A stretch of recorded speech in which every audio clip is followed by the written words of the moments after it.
A paz do Senhor, irmã, tudo bem? Espero que você esteja bem quando receber esse vídeo. Meu nome é Laís. Nós vamos falar nesse vídeo a respeito do livro de Marcos. Nós vamos ingressar aí, num período de meditação nesse livro. E eu vou trazer nesse vídeo algumas informações que podem ser úteis para enriquecer o teu estudo, a tua meditação, entender algumas coisas, alguns dados históricos, alguns fatos sobre o livro, para quem ele foi escrito, por quem ele foi escrito, quando ele foi escrito. Tudo isso muda, deve mexer com a nossa perspectiva, com a nossa interpretação, enriquece o nosso conhecimento a respeito da palavra do Senhor. Então eu espero que você fique comigo até o final e que seja de edificação para você.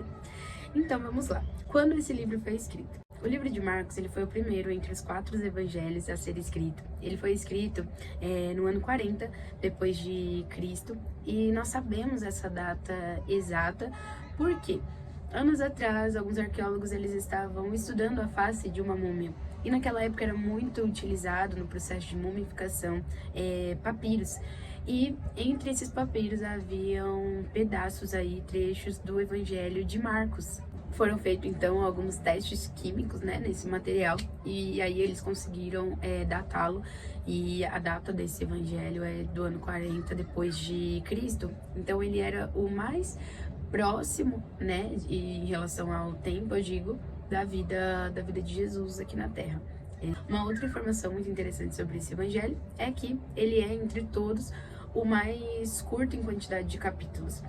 A impressão que nós, leitores, temos é que ele, até quando comparado a outros evangelhos, ele quer trazer uma versão resumida, simplificada, Mas na verdade o que acontece é que, lendo e a partir da forma das palavras, do jeito que ele conecta o texto, a gente vê que Marcos, ele não tinha um objetivo tão histórico naquela carta.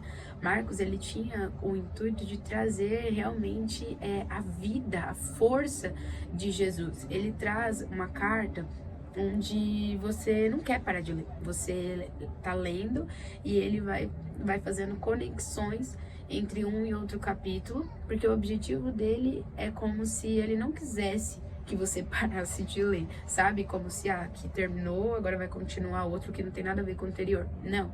Ele tá lá dizendo alguma coisa e ele diz então, e aí dá continuidade. Agora, e ele dá continuidade. E quando a gente vê isso, parece que, poxa, a história continua, O que acontece aqui? Então, a forma como ele traz, coloca esse livro não tanto quanto um livro aí rico em detalhes históricos, mas sim ele vai trazer esse start inicial pra gente olhar a vida de Jesus, olhar a força dele, o quanto ele é real, e ele fala conosco até os dias de hoje, tá bom? E aí é bem interessante porque a gente vai ver que Mateus, por exemplo, alguns teólogos eles colocam que Mateus ele vem, como ele é escrito, um tempo depois, como o objetivo dessa outra carta era complementar o livro de Marcos. Por exemplo, quando a gente vê sobre escatologia, Marcos ele usa um único versículo e ele fala aqui, deixa eu ler para vocês. Olha, lá em Marcos, capítulo 13, versículo 32, diz assim: contudo, quanto ao dia e a hora, ninguém sabe, nem os anjos no céu, nem o Filho, mas somente o Pai. É tudo que ele diz a respeito da vinda de Jesus. Mas quando a gente vai para Mateus, ele dedica um capítulo inteiro, que é o capítulo 24, para registrar um longo discurso de Jesus a respeito da volta dele. E assim como outras questões também que em Marcos a gente vai ver de maneira mais curta, mais direta ali. E quando a gente vai para Mateus, ele traz esse enriquecimento de detalhes. Isso porque um dos motivos que pode também ter influenciado no livro de Marcos ter essa característica é que ele foi o primeiro a ser escrito, e ele foi escrito numa data bem próxima à vida de Jesus. Ou seja, havia alguns detalhes que não precisavam ser explicados. Naquela época eles ainda faziam total sentido, assim como eu não precisaria te explicar hoje, algumas coisas que eu tô gravando um vídeo, porque o vídeo é assim, o vídeo é assado, porque essa parte eu posso pular, porque faz parte da nossa realidade, você já sabe sobre isso, faz parte do nosso contexto. Então tem alguns detalhes que provavelmente não eram necessários Marcos se aprofundar, porque até aquela época eles eram sabidos por todos, ok? E aí a gente pode perguntar, né, se Marcos então foi escrito primeiro, por que ele não foi colocado na Bíblia antes do livro de Mateus, né? Porque a gente tem ali os 4 evangelhos e fica Mateus, Marcos, Lucas e João. Por que Marcos não foi colocado antes de Mateus? Bem, na Bíblia, por questões até mesmo didáticas e teológicas, a gente não vai encontrar uma ordem cronológica dos eventos. Então, o que vai acontecer? Mateus é um livro que ele traz muitas ligações com o Antigo Testamento, que acabava, né, ali de ter se findado e inicia-se, então, Mateus faz muitas conexões com o Antigo Testamento, então fez sentido colocar ele antes de Marcos. Mas isso não diz respeito à data em que eles foram escritos, tá bom? Mas só aí é uma questão mais didática, teológica do que cronológica. E quem foi, né, o bendito do Marcos? Marcos, ele foi secretário e intérprete do apóstolo Pedro. E tanto é que nesse livro ele vai trazer referências a diversas falas aí do apóstolo Pedro, porque Pedro foi aí a fonte principal de conteúdo para Marcos ter escrito esse livro. E qual é a função, qual é o objetivo, né, principal dessa carta? Bem, esse autor, ele traz principalmente uma face de Jesus como servo sofredor. Cada evangelho vai dar ênfase em Jesus de um determinado ponto de vista. E em Marcos nós vamos encontrar muito sobre o sofrimento de Jesus. E aí também trazendo aí essa confirmação referente à profecia que foi feita pelo profeta Isaías, né, que diz assim, ó, ele foi desprezado e rejeitado pelos homens, homem de dores, experimentado nos sofrimentos, e comum de quem os homens escondiam o rosto, foi desprezado e não lhe demos nenhuma importância. Verdadeiramente, ele tomou sobre si as nossas enfermidades e levou sobre si as nossas dores. E nós o consideramos aflito, ferido por Deus e oprimido, mas ele foi ferido por causa das nossas transgressões e esmagado por causa das nossas maldades. O castigo que nos traz a paz estava sobre ele, por seus ferimentos fomos sarados. Isso está lá em Isaías 53, 3, 5. E Marcos, ele vai dar bastante ênfase nessa face sofredora de Jesus, né? Em dores físicas, em perseguições, em acusações e tudo mais que a gente tem aí e vai conhecer meditando aí no próximo mês no livro de Marcos. Então, ele traz essa mensagem e ele mostra uma coisa muito linda que é Jesus, ele não pensa assim, naquela época as pessoas elas esperavam um Messias que viesse de forma muito clamorosa, e ele vem de uma maneira humilde e ele sofre muitas dores durante a sua vida, que era totalmente contra o esperado da época. E aí, Marcos, ele vem trazendo esse registro de que Jesus, mostrando que Jesus, ele não era o Messias apesar da cruz. Ele era o Messias mesmo ele tendo passado pela cruz. Não, ele era o Messias justamente por ele ter sofrido, por ele ter ido para a cruz. E isso é muito, muito, muito interessante quando a gente vai olhar com relação ao público que recebeu inicialmente, aos primeiros leitores do livro de Marcos. Por quê? Porque os primeiros leitores do livro de Marcos, ali 40 anos, né, depois de Cristo, eles já estavam padecendo em grandes perseguições. Eles estavam já sendo oprimidos pelo Império Romano na época e isso provavelmente devia mexer com a mente, com a fé e tudo mais deles. E quando chega essa carta mostrando para eles que aqueles a quem eles estavam seguindo sofria demais também, e inclusive dizia que era esperado sofrer, e criava uma identificação entre os leitores, né, entre aquelas pessoas que estavam se dedicando a viver por Cristo, e quando elas olham, quando elas leem, quando elas conhecem ainda mais sobre a vida de Cristo, elas veem que ele sofreu também.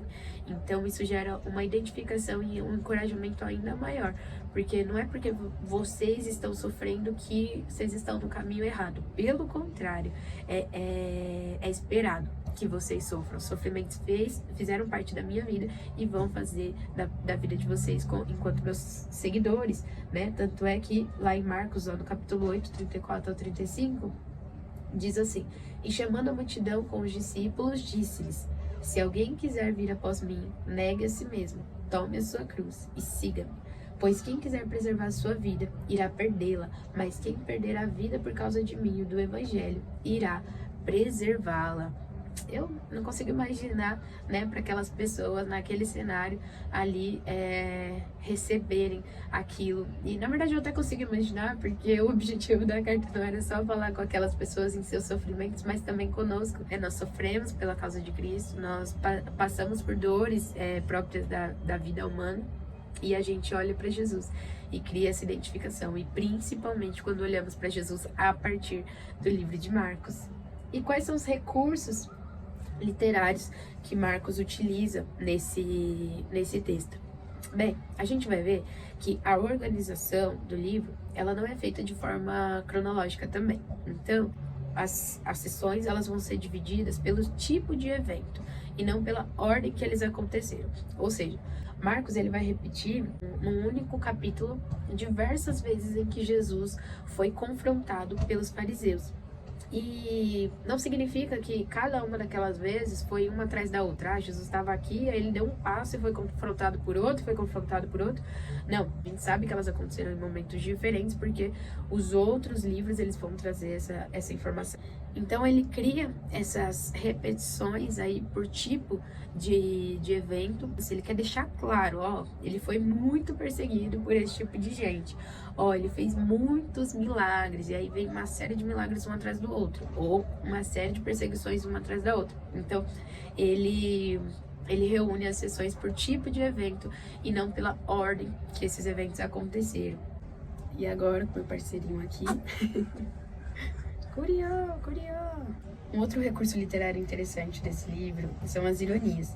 Ele usa bastante e a gente vê ela em alguns eventos, como por exemplo, quando o sumo sacerdote diz que é necessário que alguém morra, quando escreve em cima da cruz de Jesus, o rei dos judeus, quando eles rasgam as roupas de Jesus, mas o vestem de roupas imperiais para ridicularizá-lo. A grande ironia consiste justamente em estarem descrevendo a própria identidade de Jesus. Então, eles acham, né, que estão ofendendo, fazendo essas coisas, mas, na verdade, eles estão indicando, apontando exatamente para quem Jesus é. Quando eles o chamam de rei, quando eles colocam nele uma roupa, né, de autoridade, é o que ele é. Então, essas situações em que Marcos dá ênfase, elas são caracterizadas aí como uma ironia. E agora nós vamos falar sobre a estrutura do livro, né? Como ele é estruturado. Bem, ele é dividido em duas partes, e na primeira metade desse livro, nós vamos ver que ele é colocado como o poderoso Filho de Deus. Na primeira parte do livro, a gente vai ver muita ênfase em coisas gloriosas, assim, Jesus entrando com muita autoridade, fazendo libertações, se posicionando, confrontando, né, dando respostas, assim, firmes e de autoridade quando era confrontado, expulsando demônios.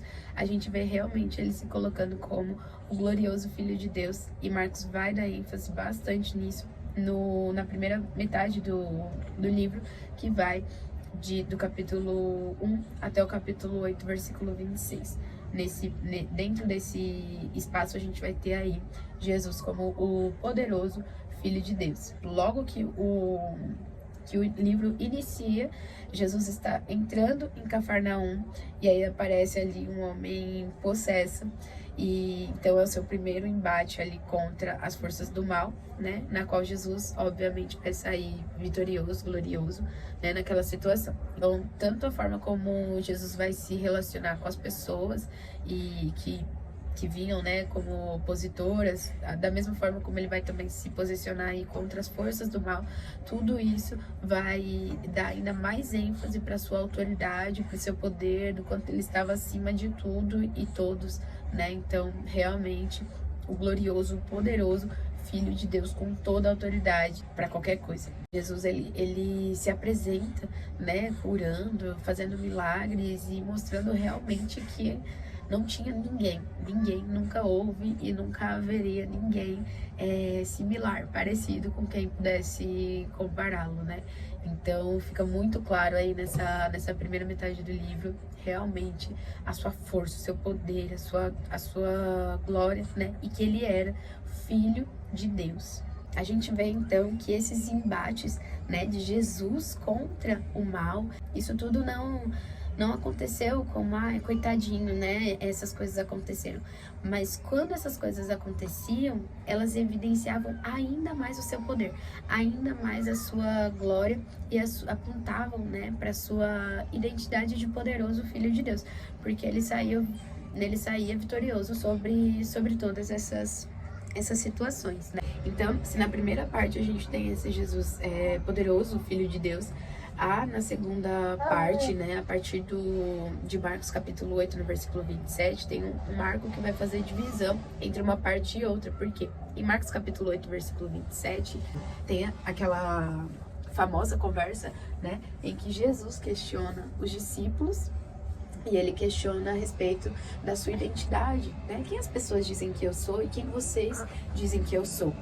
E ali tem aquela fala, né, muito importante, revelada pelo Espírito. E Pedro diz que ele era o Cristo, né, ele era filho do Deus vivo. Então, a partir daí, fica claro, né, no livro que ele era o Messias, mas que ele não queria ainda que esse evento, que essa informação fosse revelada. E vão tendo uma série de eventos no livro de Marcos, a partir desse capítulo 8, onde você vai ver Jesus dizendo, ele fazia milagres, ele efetuava maravilhas e ele ordenava tanto ao poder das trevas, né, ao mal, ao inimigo, tanto para pessoas que não era para revelar ainda aquela informação. Então ainda não era chegado o momento, porque falar aquilo antes do tempo poderia antecipar coisas que precisavam acontecer. Era necessário que ele sofresse num determinado espaço de tempo. Aquilo não deveria, a morte dele não deveria ser antecipada. De fato, era para ele padecer nas dores. Ele tinha que passar por aquilo.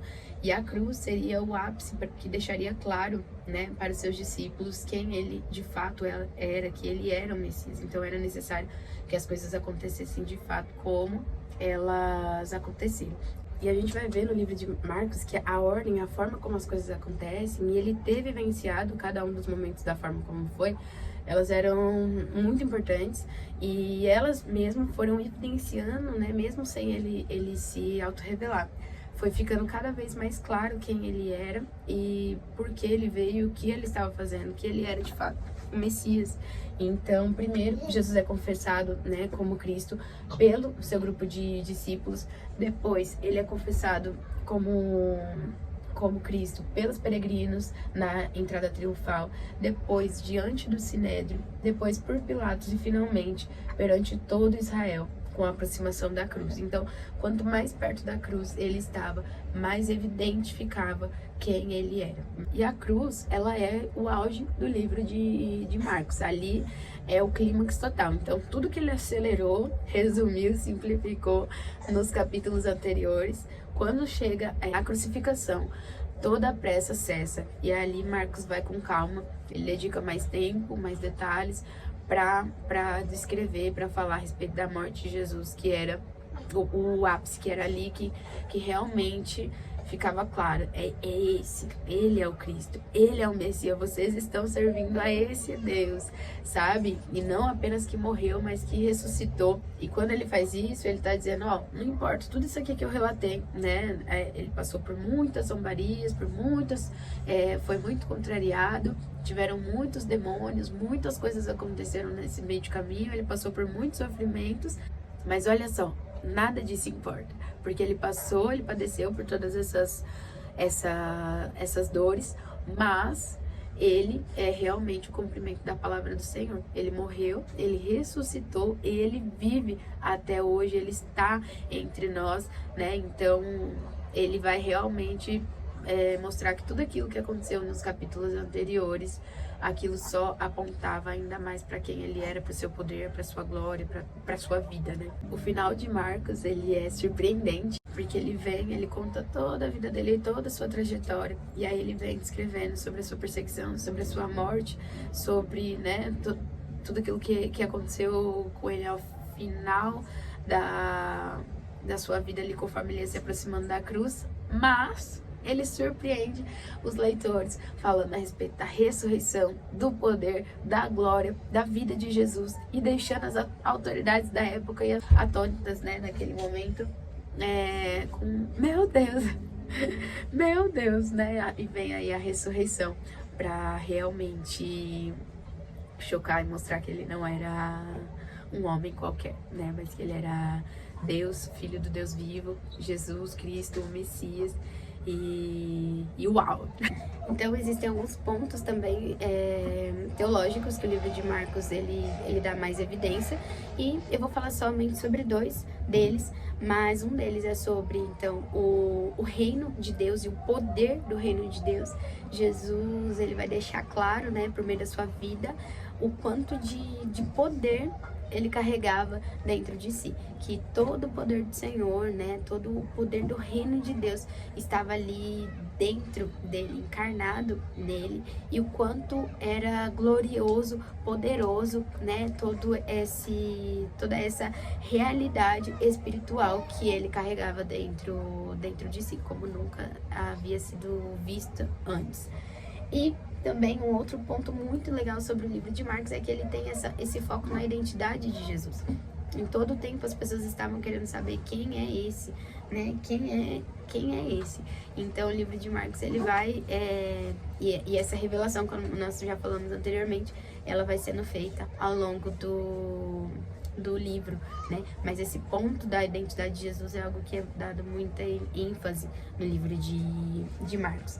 Bem, então, concluindo, né, o livro de Marcos, ele vai ter esse viés aí de olhar Jesus, trazer ele, o quanto ele sofreu por nós, de que ele nos serviu, né, com seus sofrimentos, ele foi o servo sofredor, e que esses sofrimentos não o tornavam menos Messias, pelo contrário, era justamente essas dores que ele passava aqui que apontava para sua real identidade, e cria também essa identificação conosco. Afinal, a igreja que com ele é perseguida, aqui ela é também e será uma igreja gloriosa, né? A igreja que padece com Cristo nas suas dores será aquela também que reinará com ele eternamente. Então nós podemos olhar para Jesus, nos identificar com ele e encontrar em Marcos encorajamento para vivenciar as nossas lutas com paixão, com garra por Jesus Cristo.